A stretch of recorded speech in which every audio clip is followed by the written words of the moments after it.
Hi ma'am. இந்த கிளாஸ்லேருந்து என்ன பார்க்கலாம் அப்படின்னா, ஸ்டெட் மேக்கிங் பார்க்கலாம் மேம். 3 டைப் நான் வந்து கிளாஸ் ஜாயின் பண்ணும்போது சொல்லியிருப்பேன்.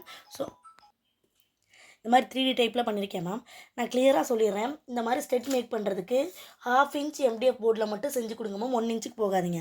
அதே மாதிரி ஸ்டெட் அட்டாச்சரும் கொடுத்துருப்பேன். அதுக்கு பின்னாடி நம்ம யூஸ் பண்ணுவோம்ல மேம், அந்த காதில் நம்ம மாட்டிப்போல் அது கொடுத்துருப்போம். இது நிறைய பேர் என்ன மேம் எனக்கு மெசேஜ் பண்ணியிருந்தீங்க, மெட்டீரியல் அனுப்பியிருக்கு. ஒன்றும் இல்லை மேம், நம்ம தோடு இருக்குல்ல, நம்ம தோடு போட்ட பிறகு நம்ம இதை ஸ்டிக் பண்ணுவோம்ல மேம், இதுக்குள்ளே மாட்டிக்கிடுவோம்ல, அந்த தான். அதுக்கு நான் பேஸை நான் என்ன பண்ணியிருக்கேன்னு பாருங்களேன். MDFல பண்ணியிருக்கேன். இதை வந்து இதில் ஸ்டிக் பண்ணிட போகிறேன். ஸ்டிக் பண்ணிட்டோம் அப்படின்னா இதை நம்ம காதுக்குள்ளே அப்படியே மாட்டிட்டு பின்னாடி வந்து இதை இது பண்ணிடுவோம். இதுக்கு எப்பவும் போல தான் B17 க்ளூ தான் மேம் அப்ளை பண்ணணும். அதே மாதிரி இது வந்து இதை விட ஸ்ட்ராங்காக கிடைக்காதான்னு கேட்குறீங்க. இப்போதைக்கு மார்க்கெட்டில் இந்த மாடல் தான் மேம் அவைலபிள் இருக்குது. அதே மாதிரி நீங்கள் தோடில் சென்டராக வச்சாலும் சரி தான், இல்லை கொஞ்சம் மேலே ஏற்றி வைப்போல அந்த மாதிரி வச்சாலுமே சரி தான். வச்சுட்டு முன்னாடியே சொன்ன மாதிரி தான் 4லேருந்து 5 மணி நேரம் இப்படியே விட்டுருங்க. நல்லா ஸ்டிக் ஆகிக்கிறோம். இதுவே நமக்கு போதும் மேம். இதை நம்ம காதில் உள்ளே மாட்டிட்டு இது காஞ்ச பிறகு இது இருக்கு மேம். பின்னாடி இருந்து நம்ம உள்ளே மாட்டி காதில் போட்டுக்கிடுவோம். தோடு வந்து இப்படி தான் இருக்கும். ரொம்ப கிராண்டாக போடணும்னு நினைப்பாங்க. அப்படி இருக்கவங்களுக்கு நம்ம அதை கொடுக்கலாம். இன்னுமே இது நடுவில் வந்து சென்டரில் எப்போ போல நம்ம சொல்லுவோம்ல, அது மாதிரி ஸ்டோன் ஸ்டிக் பண்ணலாம். இது காயட்டும். காஞ்ச பிறகு நெக்ஸ்ட் வீடியோவில் வந்து எப்படி ஒட்டியிருக்குன்றதை மட்டும் இன்க்ளூட் பண்ணுறேன். Hi ma'am. இந்த கிளாஸில் கேர்ள்ஸுக்கு எல்லாருமே ரொம்ப ரொம்ப பிடிச்ச ஜிம்கா மோல்டு தான் மேம் பார்க்க போகிறோம். மோல்டு கொடுத்துருப்பேன். இதில் நார்மலாக எப்பவும் போல நம்ம ஸ்டோன் ஸ்டிக் பண்ணலாமான்னு கேட்டால் கண்டிப்பாக கிடையாது. எப்பவும் போல ரேப்பிங் பண்ணணும். அதுக்காக நான் வந்து ஒரு 20 ஸ்டாண்ட்ஸ் போட்டு எடுத்துகிட்டு உள்ளே கூடி க்ளூ வச்சு ஒட்டியிருக்கேன்.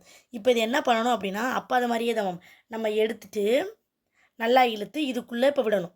அதுக்கு நம்ம என்ன பண்ணலாம்னா, இதோட ஆப்போசிட் சைடு இருக்குல்ல மேம், இங்கேயுமே க்ளூ ஒட்டி அதை வந்து இது பண்ணிடுங்க. இந்த இருக்குல்ல, இந்த பக்கமும் உள்ளே விடலாம் மேம். இவ்வளோ நூலை தனித்தனியாக உள்ளே விடுறது நமக்கு ரொம்ப கஷ்டப்படுவோம். அதுக்காக என்ன பண்ணுறேன் அப்படின்னா, இங்கேயுமே வந்துட்டு க்ளூ அப்ளை பண்ணிவிட்டு நல்லா அமுக்கி விட்ருங்க. இப்போ வந்து இதுக்குள்ளே போகிறது ரொம்ப ஈஸியாக இருக்கலாம் மேம். க்ளூ அப்ளை பண்ணிட்டு நல்லா கையெல்லாம் தொடச்சிருங்க. இல்லை அடுத்தடுத்து ஒட்டிகிட்டே இருக்க மாதிரி இருக்கும். உங்கள் லாஸ்ட் எண்டை கையில் வச்சுட்டு இதுக்குள்ளேருந்து விட்டு எடுக்கணும். எடுக்கும்போது நான் முன்னாடியே சொன்ன மாதிரி தான் மேம், சில்க் த்ரெட் வந்து எவ்வளோ சிக்கு விழுகும் நமக்கு தெரியும். ஸோ சிக்கு விழுகாமல் பார்த்துக்கோங்க. ஃபஸ்ட்டு இப்படி நேரம் ஆக்கிட்டு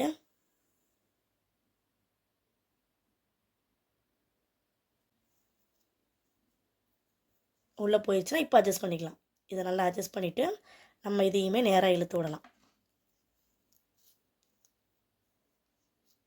ஓகேவா மேம்? இப்போ திரும்ப என்ன பண்ணணும், திரும்ப இதை அட்ஜஸ்ட் பண்ணிவிட்டு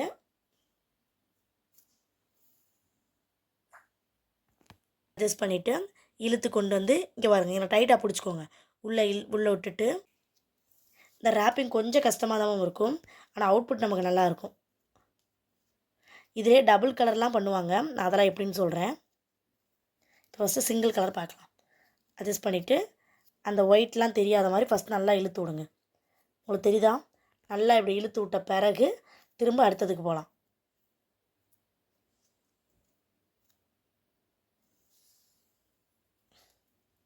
ஸ்டாண்ட்ஸ் இது கண்டிப்பாக அதிகமாக போட்டுக்கோங்க. கம்மியாக போட்டிங்கன்னா நம்ம நிறையா டைம் எடுக்கிற மாதிரி வரும். ஸோ அதிகமாக போட்டுக்கோங்க.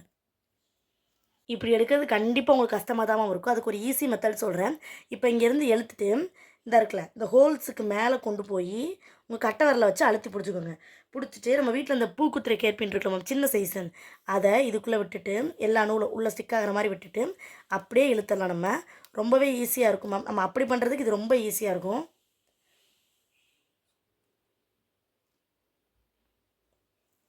அப்படியே இழுத்தோம் அப்படின்னா நமக்கு எந்த இடத்துல வேணுமோ, எந்த இது எப்படி சொல்கிறது, எந்த சுருக்கமும் இல்லாமல் வரும். அடுத்து போகிறதுங்க பாருங்களேன், இப்படி இழுத்துட்டு தள்ளி கொண்டு போயிருங்க. ஃபஸ்ட்டு தள்ளி கொண்டு போய் ஆப்போசிட்டில் வச்சு இறுக்கி பிடிச்சிக்கோங்க.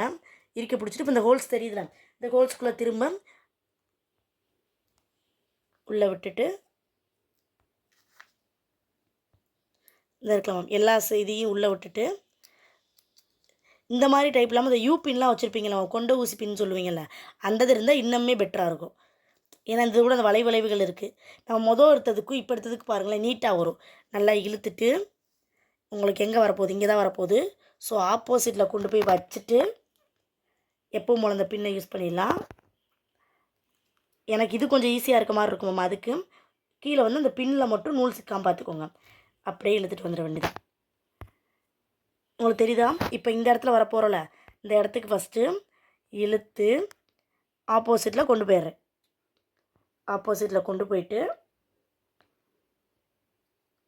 கடையில் அந்த பின்னு சொல்லுவோம்ல, கொண்ட ஊசி பின்னு சொல்லுவாங்க, அது கூட வாங்கிக்கோங்க. அது இன்னும் பெட்டராக இருக்கும். இழுத்துடலாம். லேசாக தெரியுது அப்படின்னா சைடில் அட்ஜஸ்ட் பண்ணிக்கணும். ஏன்னா நம்ம வந்து சர்க்கிளில் கொண்டு போகிறோம் மேம். ஸோ நூல் வந்து லேசாக தெரிகிற மாதிரி தான் இருக்கும். நம்ம அதை அட்ஜஸ்ட் பண்ணிக்கலாம். இதே மாதிரி இதை ஃபுல்லாக வந்து ரேப் பண்ணிவிட்டு எப்பவும் போல் உள்ளே கூடி எடுக்கணும். இதை ஃபுல்லாக ரேப் பண்ணிட்டு காட்டுறேன். இதாம பர்ஃபெக்டான ஒரு ஜிம்கா மோல்டோட ரேப்பிங். இந்த மாதிரி தான் நீட்டாக இருக்கணும். உங்களுக்கு தெரியுதா, ஒன்றுக்கு மேலே ஒன்றும் ஓவர்லாப் ஆகிருக்கக்கூடாது. இது மாதிரி நீட்டாக இருக்கணும். இதில் ஹூக் அட்டாச் பண்ணுறது, அதுக்கடுத்து செட் அட்டாச் பண்ணுறது எல்லாமே நான் அடுத்தடுத்து சொல்லிட்டேன். நீங்கள் உங்களுக்கு உள்ளே பார்த்தீங்கன்னா இப்படி தான் இருக்கும். இது வந்து லாஸ்ட்டாக நான் ஒட்டி இது பண்ணியிருக்கேன், அதனால் இப்படி இருக்குது. மற்றபடி பாருங்களேன் எவ்வளோ நீட்டாக இருக்குன்னு. பேக் சைடு திருப்பி பார்த்தாலுமே இந்த அளவுக்கு நீட்டாக இருக்கணும். ஏன்னா நீங்கள் எடுத்தது அடுத்தடுத்து ஓவர்லாப் ஆகாமல் இருந்தால் இப்படி தான் நீட்டாக வரும். இதே மாதிரி எனக்கு ஒரு ஜிம்கா மோல்டு இல்லாமல் 3 நீங்கள் பண்ணி வச்சுக்கோங்க. ஏன்னா இது ஒன்றையே பண்ணி காமிச்சிட்டு நீங்கள் வந்து வேறு டிஃப்ரெண்ட்டில் பண்ணுறதுக்காக 3 இதே மாதிரி ப்ராக்டிஸ் பண்ணி எனக்கு ஃபோட்டோ எடுத்து அனுப்புங்க.